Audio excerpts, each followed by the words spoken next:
ఇప్పుడు ఈ మహాసభలను ఉద్దేశించి మన జన విజ్ఞాన వేదిక వ్యవస్థాపకులు డాక్టర్ వి బ్రహ్మారెడ్డిని మాట్లాడవలసిందిగా మీ అందరి తరఫున కోరుతున్నాను. విజ్ఞాన అభినందనలు. ఇతర మిత్ర సంస్థల నుంచి మన మహాసభని ఆశీర్వదించడానికి వచ్చిన మిత్రులందరికీ కూడా నమస్కారాలు. వ్యక్తికి సమస్య ఎదురైతే ఆ వ్యక్తి పరిష్కరించుకోవడానికి ప్రయత్నం చేస్తాడు. అలివి కాకపోతే ఇతరుల సహాయం తీసుకుంటాడు. ఈరోజు మన దేశంలో ప్రజలందరూ ఎదుర్కొంటున్న సమస్యలు చాలా పెద్దవి. ఆరోగ్య రంగ సమస్యలు, విద్యారంగ సమస్యలు, మహిళల సమస్యలు, పర్యావరణ సమస్యలు, వ్యవసాయ సమస్యలు. వీటిని ఏ ఒక్క వ్యక్తి పరిష్కరించడం సాధ్యం కాదు అని తెలుసుకున్న తర్వాత భావ సారూప్యం కలిగిన వాళ్ళు ఒక దగ్గరికి రావాలని భావించి 1988 ఫిబ్రవరి 28వ తేదీన విజయవాడలోని తుమ్మలపల్లి కళాక్షేత్రంలో జన విజ్ఞాన వేదికను ప్రారంభించాం. దానికంటే ముందు 3-4 సంవత్సరాలు దేశవ్యాప్తంగా చాలా ఎఫర్ట్స్ జరిగినాయి. సైన్స్ యొక్క దుర్వినియోగం గురించి భోపాల్ విషాదం జరిగింది. వీటన్నిటి బ్యాక్గ్రౌండ్లోంచి సైన్స్నే నిరంతరం ప్రజల్లో ప్రచారం చేయడానికి సంస్థలు ఉండాలని భావించి మన ఆంధ్రప్రదేశ్లో, ఉమ్మడి ఆంధ్రప్రదేశ్లో వేదికని స్టార్ట్ చేశాం. ఆ తర్వాత అనేక కార్యక్రమాలు మనం సైన్స్ రంగంలో, సామాజిక రంగంలో ఈ రెంటి యొక్క ఉమ్మడి ఏరియాలో మనం చాలా పనులు చేశాం. సరోజ లక్ష్మి గారు వాటిని వివరించారు. ఇప్పుడు నేను మీ ముందుకు వచ్చిన కారణం ఏంటంటే, మన దేశంలోనే కాకుండా ప్రపంచవ్యాప్తంగా ప్రజల భావజాలాన్ని తిరోగమనం దారి పట్టించే శక్తులు రాజ్యపాలనలోకి వచ్చినాయి. మన దేశంలో కూడా 10 ఏళ్ళ నుంచి అటువంటి శక్తులు పరిపాలిస్తున్నాయి. అంటే ప్రపంచంలో కొన్ని వందల ఏళ్ళ నుంచి ప్రజలందరి యొక్క సమిష్టి కృషి ద్వారా తయారైన విజ్ఞాన శాస్త్ర ఫలితాల్ని అనుభవిస్తూ ఓ పక్క విజ్ఞానానికి ఏమీ సంబంధం లేని మూఢనమ్మకాలని, విజ్ఞానం పెరగకుండా అడ్డుపడినటువంటి శక్తులన్నీ తిరిగి రాజ్య బలాన్ని సంపాదించుకొని సమాజాన్ని వెనక్కి నడపాలనుకుంటున్నారు. ఇది పైకి చూస్తే సింపుల్గా మీకు కనపడుతుంది, కానీ ప్రజల్ని దోచుకోవాలి అనే కార్యక్రమం నిర్వహిస్తున్నటువంటి సాహుకారులు, పెట్టుబడిదారులు తమ యొక్క దోపిడీని సుస్థిరం చేసుకోవడానికి అందులో భాగంగానే భావజాలాన్ని వెనక్కి పట్టుకెళ్ళాలనుకుంటున్నారు. ఇది చాలా ప్రమాదకరమైన పరిస్థితి. ఈ ప్రమాదం నా దాకా రాలేదని మనం చాలామంది భావించవచ్చు. హిట్లర్ అనే వ్యక్తి 2వ ప్రపంచ యుద్ధం మొదలెట్టడానికి ముందు కూడా జనం ఇట్టే భావించినారు, మా దాకా రాలేదు లేని. ఆ హిట్లర్ యొక్క నాజీ మూకలు వాళ్ళు తయారు చేసినటువంటి ఫండమెంటలిస్ట్ భావాలు కలిగినటువంటి వాళ్ళు మొదట క్యాథలిక్కుల కోసం వచ్చారు. నేను క్యాథలిక్ని కాదని పట్టించుకోలే. తర్వాత వాళ్ళు ట్రేడ్ యూనియన్ నాయకుల కోసం వచ్చారు. నేను ట్రేడ్ యూనియన్ నాయకుని కాదనుకుని వాళ్ళు పట్టించుకోలే, జనం పట్టించుకోలే. తర్వాత వాళ్ళు కమ్యూనిస్టుల కోసం వచ్చినారు. నేను కమ్యూనిస్టుని కాదని పట్టించుకోలే. చివరికి ఆ నాజీలు నీ కోసమే వచ్చినారు, నీ కోసం ఏడవడానికి ఎవడు మిగల. అలాంటి పరిస్థితి ఇప్పుడు దేశంలో రాబోతున్నది. అందుకనే ఇలాంటి తిరోగమన భావజాలాన్ని ఎవరైనా నిర్మించని, దాన్ని ఎదుర్కొని మనం ప్రజలందరినీ ఏకం చేసి రకరకాల సంస్థల పేరుతో, ఉద్యమాల పేరుతో ఉన్న వాళ్ళందరినీ వారికి ఉన్న చిన్న చిన్న తేడాలని కాసేపు పక్కన పెట్టి ఉమ్మడిగా మనకు ఒక ఏరియా ఉంది. 2 ఏరియాలు అతి ముఖ్యమైనవి ఉన్నాయి. ఒకటి మన రాజ్యాంగం, అందులోని ప్రియాంబుల్ పీఠిక, అందులో చెప్పబడ్డ పదాలు, అద్భుతమైన పదాలు ఉన్నాయి. ఆ పదాలన్నిటికీ తూట్లు పెట్టే కార్యక్రమం జరుగుతుంది.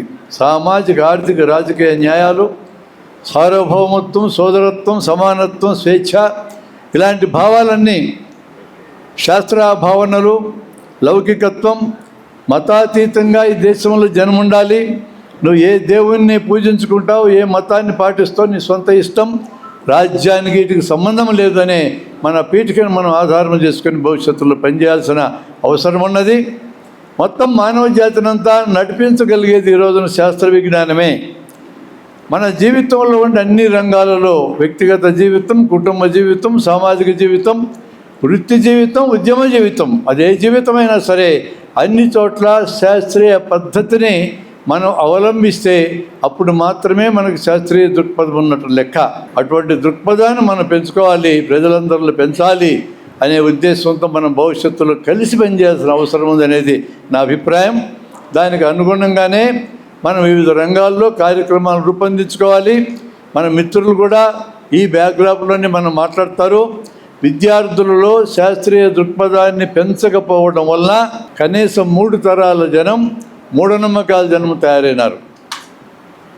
చదువుకున్న వాళ్ళు మూఢనమ్మకాలు పెరుగుతూ ఉన్నాయి. కారణం విద్యా విధానం యొక్క ఫెయిల్యూర్.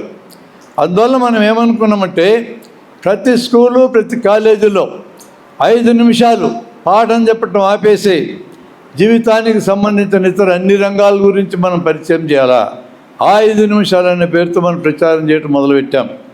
రెండవ ఇంపార్టెంట్ రంగం ప్రపంచంలో ఆయుధ పరిశ్రమ తర్వాత అతిపెద్ద పరిశ్రమ వైద్య పరిశ్రమ. వైద్య పరిశ్రమ ఈరోజు జడలిప్పు నృత్యం చేస్తూ ఉంది, కళాల నృత్యం. జనం యొక్క డబ్బులంతా దోచుకునే కార్యక్రమం ఆ రంగం చేస్తూ ఉన్నది. కాబట్టి మనం డెవలప్ చేసినటువంటి కాన్సెప్ట్ ₹1 ఖర్చు లేకుండా, ఒక్క మందు వాడకుండా, డాక్టర్ల దగ్గరికి వెళ్ళకుండా, ఆసుపత్రులకి పోకుండా 180 రోగాలను మనమే బాగు చేసుకోవచ్చు అని కాన్సెప్ట్ను డెవలప్ చేశాం. దీనికి సాక్ష్యాల కోసం మీరు ఎక్కడికి వెళ్ళక్కర్లేదు. ప్రపంచాన్ని హడలెత్తించినటువంటి కరోనా పాజిటివ్ వచ్చిన వాళ్ళలో 135 మందికి ఒక్క లక్షణం కూడా లేదు.